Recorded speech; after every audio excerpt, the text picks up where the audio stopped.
नमस्कार प्यारे साथियों। हम आरपीएससी के पुराने पेपरों का जो अध्ययन कर रहे थे उसी श्रृंखला में हमारा आज का वीडियो है। जो हमने कल प्रश्न किए थे उसमें भी ज़्यादातर पाश्चात्य काव्य शास्त्र के और वही थे जो खासतौर से हमारे फर्स्ट ग्रेड में टॉपिक नहीं हैं उनके प्रश्न थे। तो कल के वीडियो में एक दो कमेंट थे कि आप वही प्रश्न करवाएं जो फर्स्ट ग्रेड के टॉपिक में हैं। जो प्रश्न फर्स्ट ग्रेड के टॉपिक में आने वाले हैं या फर्स्ट ग्रेड के संबंधित टॉपिक से हैं वही करवाएं। तो यहाँ आगे इन्होंने जो प्रश्न दे रखे हैं सारे जो विशेष तौर से, क्योंकि ये पेपर जो है कॉलेज व्याख्याता का है और कॉलेज व्याख्याता में जो विशेष जैसे अपने फर्स्ट ग्रेड में लगते हैं बिहारी जी के 25 दोहे, उसी प्रकार से वहाँ दोहे लगते हैं, विशेष रचनाएँ लगती हैं जैसे कफन वगैरह, कामायनी जो है वो लगती है विशेष तौर से। तो उन्हीं सभी रचनाओं के जो हैं वो विशेष प्रश्न यहाँ पूछ रखे हैं राम की शक्ति पूजा के संदर्भ में, या फिर उनकी विशेष एक एक दो दो पंक्तियाँ देखी और फिर उनके उन पंक्तियों में आए हुए शब्दों के अर्थ से संबंधित प्रश्न पूछ रखे हैं।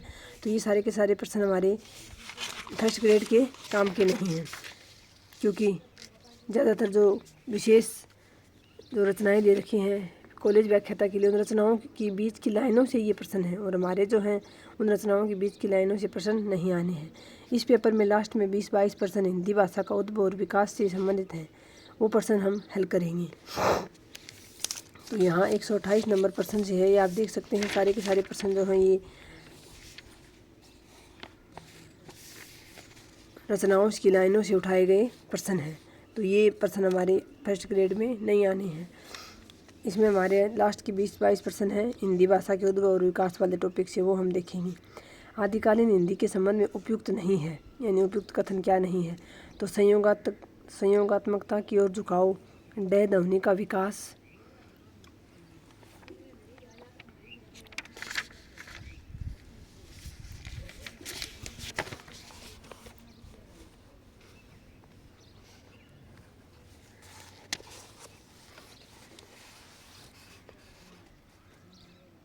डह ध्वनि का विकास और संयुक्त स्वर ए का प्रयोग। तो जो आदिकालीन हिंदी भाषा थी उसके संदर्भ में यही पहला ही जो ऑप्शन है वो गलत है कि इसका संयोगात्मकता की ओर झुकाव था। ये ऑप्शन यहाँ गलत है, आदिकालीन हिंदी के संबंध में ये कथन उपयुक्त नहीं है। अगला हमारा प्रश्न है हिंदी का उद्भव अपभ्रंश के किस रूप से संबंध नहीं, यानी जो हिंदी भाषा की 17 बोलियां दे रखा है साथियों यहाँ, लेकिन खासतौर से 18 बोलियां हैं मुख्य रूप से, तो लेकिन कुछ विद्वान 17 भी मानते हैं। तो इन्होंने यहाँ 17 बोलियां दे रखी हैं। उद्भव अपभ्रंश के किस रूप से संबंध नहीं, 17 बोलियों के जो अपभ्रंश है मैंने आपको टॉपिक करवाया तब बताए थे 3-4 अपभ्रंश आपको याद रखने हैं। तो उसमें शोरसनीय अपभ्रंश था, अर्धमागधी अपभ्रंश भी था और मागधी अपभ्रंश भी था। उसमें पैशाची अपभ्रंश से हमारी हिंदी 17 या 18 जो उपबोलियाँ हैं उनका किसी भी बोली का पैशाची अपभ्रंश से उद्भव नहीं हुआ है। तो ये कथन यहाँ इसका ये उत्तर हो जाएगा। अगला प्रश्न है ब्रज भाषा का स्थानीय रूप नहीं है। तो जात दो बाटी, डांगी, सिपाड़ी और सिक्करवाड़ी। तो जो ब्रज भाषा का स्थानीय रूप है वो सिपाड़ी नहीं है। भोजपुरी बोली के संबंध में असत्य कथन है। तो दक्षिणी भोजपुरी का परिनिष्ठित रूप है, ये सही है। भोजपुरी बोली की उत्पत्ति अर्धमागधी अपभ्रंश से मानी जाती है, ये यहाँ गलत है। भोजपुरी बोली के लिए नागरी व कथी लिपि का प्रयोग होता है। भोजपुरी बोली का क्षेत्र गोरखपुर, बनारस, बलिया आदि है, ये भी सही है। इनमें से अवधि की प्रारंभिक कृति मानी जाती है, अवधी भाषा उसकी प्रारंभिक रचना कौन सी मानी जाती है, तो चंदायन मानी जाती है प्राकृतिक अवधि की प्रारंभिक रचना। अगला प्रश्न है राजस्थानी भाषा के संबंध में असंगत कथन है। तो ख ध्वनि के लिए प्राचीन राजस्थानी साहित्य में प्राय श लिपि चिन्ह का प्रयोग हुआ, ये सही है। डॉक्टर भोलानाथ तिवारी राजस्थानी का संबंध शोरसनी के एक रूप नागर अपभ्रंश से मानते हैं, ये भी सही है। राजस्थानी को मरु भाषा, मरुबाणी आदि कहा गया, ये भी सही है। राजस्थानी भाषा भाषी क्षेत्र वर्तमान राजस्थान की भौगोलिक सीमा तक ही सीमित है, ये पंक्ति यहाँ गलत हो जाएगी साथियों, क्योंकि राजस्थानी भाषा भाषी क्षेत्र भौगोलिक सीमा तक स्थित नहीं है। राजस्थान के आसपास जो अन्य राज्य हैं उनके जो ज़िले लगते हैं, राजस्थान के जो पड़ोसी ज़िले हैं उनमें भी राजस्थानी भाषा का प्रचार, राजस्थानी भाषा वहाँ तक भी बोली जाती है। तो सिर्फ भौगोलिक सीमा तक ही सीमित नहीं है, ये कथन यहाँ असंगत है। अगला प्रश्न पिंगल मिश्रित भाषा की रचना है। तो पृथ्वीराज राष्ट्र जो है वो पिंगल शैली में लिखी गई रचना है। डिंगल और पिंगल जो शैली थी ना आदिकालीन रचनाओं की दो, उसमें तो पिंगल शैली में लिखी गई रचना है पृथ्वीराज रासो। उत्तरी पूर्वी राजस्थानी की प्रमुख बोली है, तो उत्तरी पूर्वी राजस्थानी की प्रमुख बोली मेवाती है, अलवर की साइड बोली जाती है। अगला प्रश्न, ढूंढाड़ी बोली को इस नाम से नहीं जाना जाता। ढूंढाड़ी बोली के उपनाम पूछे हैं, किस नाम से नहीं जाना जाता है। तो जयपुरी बोली कहा जाता है ढूंढाड़ी को, क्योंकि जो जयपुर के आसपास के क्षेत्र में बोली जाती है। झाड़साई बोली भी कहा जाता है, काई कुई की बोली भी कहा जाता है। अहिरवाटी बोली नहीं कहा जाता ढूंढाड़ी बोली को। राजस्थानी वर्ग की मालवी बोली का क्षेत्र नहीं है, तो रतलाम, देवास, उज्जैन ये सारे मध्य प्रदेश के ज़िले हैं, इनमें मालवी बोली जाती है। रायपुर में नहीं बोली जाती है। वागड़ी बोली को निम्नलिखित में से सर्वाधिक प्रभावित करने वाली भाषा या बोली कौन सी है। तो वागड़ी को प्रभावित करने वाली सबसे ज़्यादा जो भाषा या बोली है वो गुजराती है। अगला प्रश्न है, संघ की राजभाषा हिंदी और लिपि देवनागरी होगी। संविधान के किस अनुच्छेद में वर्णित है। तो अनुच्छेद 343 में ये वर्णित है। हिंदी का मानक रूप किस बोली के सर्वाधिक निकट है। तो आप सभी को पता है हिंदी का मानक रूप खड़ी बोली के सर्वाधिक निकट है। वैज्ञानिक तथा तकनीकी शब्दावली आयोग भारत सरकार द्वारा देवनागरी वर्णमाला सारणी के मानकीकृत स्वीकृत रूप में सम्मिलित नहीं किया जाने वाला लिपि चिन्ह है। तो लू जो है वो मानकीकृत नहीं स्वीकार किया गया। वैसे तो जो अड़य शब्द है ये पहले बोला जाता था, लेकिन इसको शायद पहले सम्मिलित किया गया था। आजकल ये कम ही चलन में है, ना ही लिखा जाता है, ना इतना बोला जाता है। अगला प्रश्न है, वैज्ञानिक तथा तकनीकी शब्दावली आयोग द्वारा मानक हिंदी वर्तनी मानकीकरण के अनुसार आहिफन का प्रयोग नहीं किया जाना चाहिए।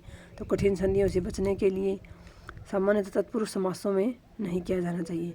सा जैसा आदि से पूर्व द्वंद्व समास में पदों के मध्य सभी जगह किया जाना चाहिए। सामान्य तत्पुरुष समास में आहिफन का प्रयोग नहीं किया जाना चाहिए। अगला प्रश्न है, वैज्ञानिक तथा तकनीकी शब्दावली आयोग द्वारा वर्तनी लेखन संबंधी नियमों के अनुसार अशुद्ध प्रयोग है। तो खड़ी बोली खड़ी पाई वाले व्यंजनों का संयुक्त रूप खड़ी पाई को हटाकर बनाया जाना चाहिए। तो आप सभी को पता है, जैसे प है खड़ी पाई का, तो उसका खड़ी पाई हटाकर प आधा लिखा जाता है। पूर्वकालिक प्रत्येक कर क्रिया से मिलाकर लिखा जाए, ये भी सही है। द व है के संयुक्त अक्षर हल लिपि संकेत लगाकर बनाए जाएं, ये भी सही है। तक अवयव सदैव पूर्ववर्ती शब्द के साथ लिखा जाए, ये जो है ये अशुद्ध प्रयोग है यहाँ।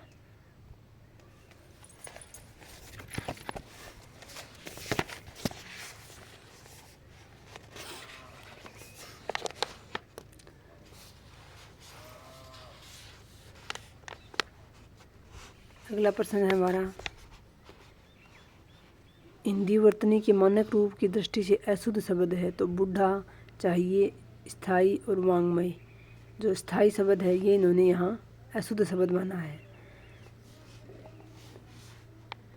अगला प्रश्न है, किस विकल्प के सभी शब्द परा उपसर्ग से निर्मित हैं। तो परास्त, परामर्श और पराग ये परा उपसर्ग से निर्मित शब्द हैं। अगला प्रश्न है, किस विकल्प के सभी शब्द संतानवाची प्रत्यय से निर्मित हैं। तो संतानवाची प्रत्यय से निर्मित हैं काश्यप, वासुदेव और पार्थ। अगला प्रश्न है, किस विकल्प के सभी शब्द स्वर संधि से निर्मित हैं। तो वार्तालाप, चंद्रोदय और देव ऋषि स्वर संधि से निर्मित शब्द हैं। अगला प्रश्न है, किस विकल्प के सभी शब्द तत्पुरुष समास से निर्मित हैं।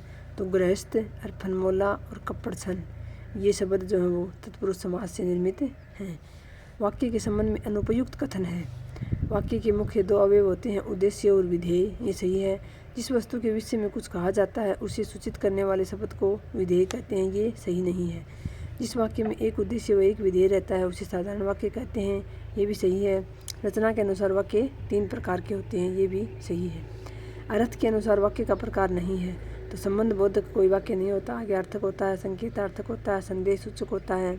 अर्थ के आधार पर 8 प्रकार के वाक्य होते हैं, लेकिन संबंध बोधक जो है वो अवयव होता है, वाक्य का कोई प्रकार नहीं होता है। तो ये थे हमारे आज के साथियों 20-22 प्रश्न। आगे के प्रश्न जो हैं नए पेपर के वो हम अगले वीडियो में करेंगे साथियों। आप सभी इस पुस्तक के बारे में कई साथी आज भी पूछते रहते हैं। तो ये सरसा पब्लिकेशन की पुस्तक है, आप देख सकते हो, यहाँ इसके नंबर दिए गए हैं। इन नंबरों पर संपर्क करके आप इसको ऑनलाइन मंगवा सकते हो। ये मैं कई बार बता चुकी हूँ साथियों। लास्ट में मैं इसकी फ़ोटो भी दिखाती हूँ आपको। और ये इसमें द्वितीय श्रेणी अध्यापक, स्कूल व्याख्याता, कॉलेज व्याख्याता और SI और सेट के हिंदी हल प्रश्न पत्र हैं। तो ये आप अपने मूल्यांकन के लिए मंगवा सकते हो। अगर मंगवाना चाहो तो आप पूछते हो तो बताती हूँ आपको। हिंदी साहित्य मंच, ये सरसा पब्लिकेशन की बुक है। और यहाँ इन नंबरों पर संपर्क करके आप इसको ऑनलाइन मंगवा सकते हैं। तो ये साथियों आप लोगों के मूल्यांकन के लिए एक श्रृंखला चला रखी है। आप जितने भी साथी इसको देखते हैं उन सभी का मैं बहुत बहुत आभार व्यक्त करती हूँ। और इसी प्रकार से आप लगातार अपनी मेहनत जो है वो करते रहिए। आपकी परीक्षा बहुत जल्दी होगी, नज़दीक आ रही है, तो उसी हिसाब से आप अपनी तैयारी को भी धार दीजिए। समय ज़्यादा से ज़्यादा अपनी पुस्तकों को और अपनी तैयारी को दीजिए। वीडियो देखने के लिए धन्यवाद। जय हिंद, जय भारत।